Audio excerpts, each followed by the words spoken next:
Merci, Madame la Présidente. En premier lieu, je voulais vous remercier d'organiser ces tables rondes, mais je voulais quand même souligner qu'en matière de gouvernance, la Cour des comptes préconise de mieux associer le Parlement à la définition des objectifs et au volume financier de soutien aux énergies renouvelables.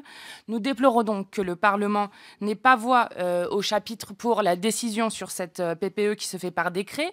Je crois qu'il s'agit là d'une anomalie démocratique, tant les objectifs que le budget consacré ne devraient pas se soustraire au contrôle et à l'exercice de la représentation nationale. Ceci étant dit, je voulais vous faire un réquisitoire contre le nucléaire, mais il se trouve que mon collègue, Monsieur Aubert, l'a fait avant moi, malgré lui, puisqu'il estimait qu'il parlait des emplois. Or, les énergies renouvelables créent entre 300 000 et 900 000 emplois et donc sont bien plus créatrices d'emplois que le nucléaire. Il parlait d'éviter un chaos financier. Or, nous avons dépensé 9 milliards d'euros pour recapitaliser Areva, maintenant Orano et EDF.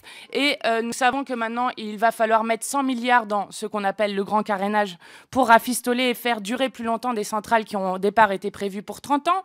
Et enfin, il parlait du savoir-faire français. Alors là, on a presque envie de rire.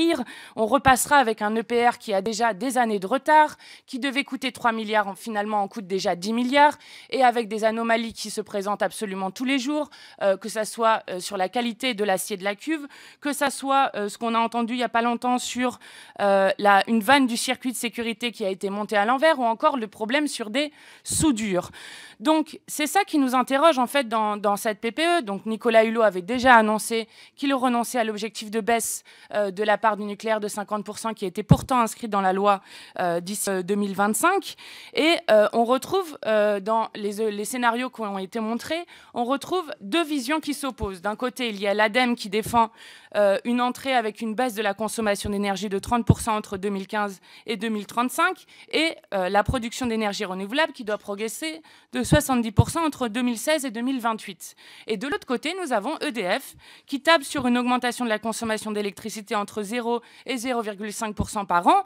Or, la représentante du Clair a, je crois, bien expliqué que cette consommation allait diminuer, donc j'aimerais avoir votre avis sur cette question. Et pire que ça, elle demande donc qu'on prolonge les centrales sans prendre en compte les questions de sécurité et de coûts qui sont aujourd'hui en débat pour une durée qui peut aller jusqu'à 60 ans, voire la construction d'une nouvelle centrale, voire la construction d'un nouvel EPR. Donc, nous nous interrogeons sur quelle est la priorité de cette programmation pluriannuelle de l'énergie, faire de la transition énergétique ou sauvegarder la filière nucléaire. Et je voudrais vous interroger sur quelque chose qui est important. Ne pensez-vous pas que le nucléaire empêche le développement des énergies renouvelables, notamment avec l'argent qu'on y met, et que du coup, nous ne mettons pas l'argent nécessaire pour développer, pour aller vers le 100% d'énergie renouvelable? Je vous remercie. Merci.